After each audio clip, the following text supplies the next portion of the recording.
Part 1, 2, and 3. What if you woke up one day and found the world changed? What if you were a badass cop with a hot wife pregnant with your child? And what if that wife and your kid got taken by something weird and ominous?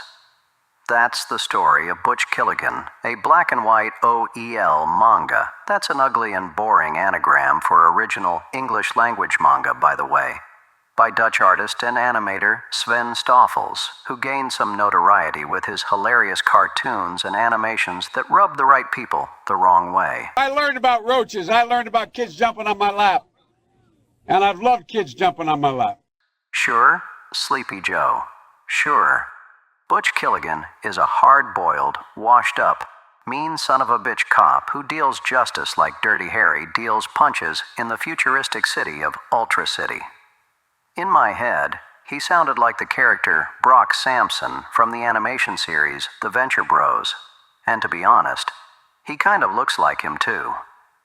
Anyways, when Brock, Butch's wife, gets taken from him by some weird eldritch plague entity or whatever the hell it was, things get personal.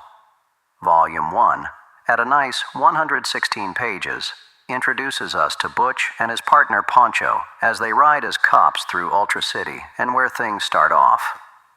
Volume 2, Revenge Awakens, at 120 pages, has Butch waking up from a coma in the hospital to discover the world changed.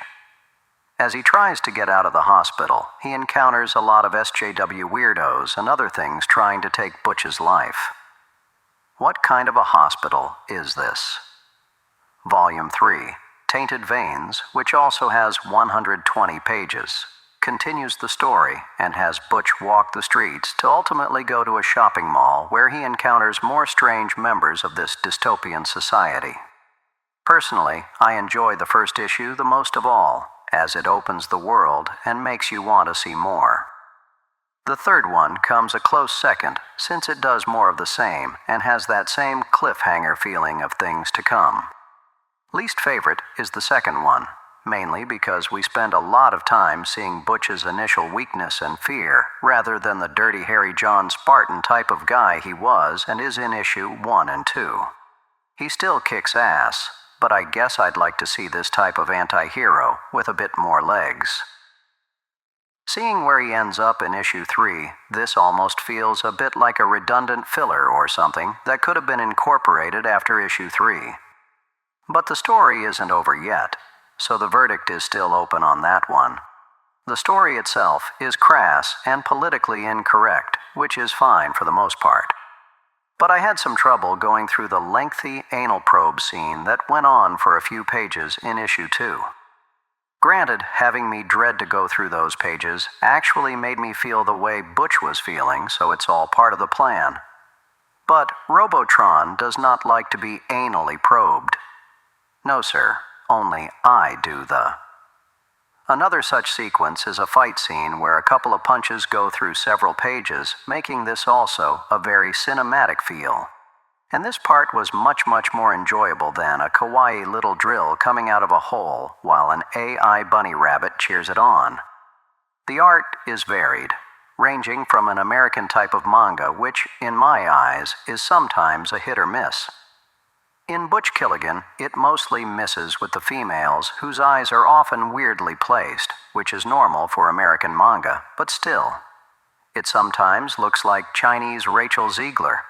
All in all, that's the style, and as stated previously, the comic itself flows well enough that a few cross-eyed women won't bother you all that much.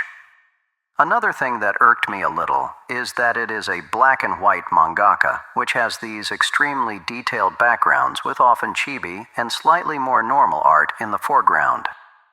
I'm not really a manga reader, aside from Akira, DNA 2, and Dragon Ball Z, so it takes a little bit to get used to, and it only became obvious to me in the third issue for some reason.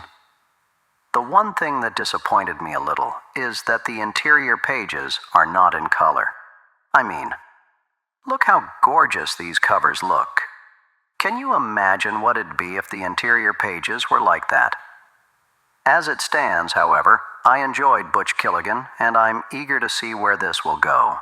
especially since the next volume will have him being a cop again, so I hope it feels even more like a sort of demolition man. I'm all there for seeing Butch kick some dystopian people's asses and putting up a mirror towards our own reality, only to shatter it with his bare knuckles. Let's just keep the anal penetration to the other guys, I guess, my poor clenching butt cheeks. Or as that other guy would say, my shiny metal ass. Smash that.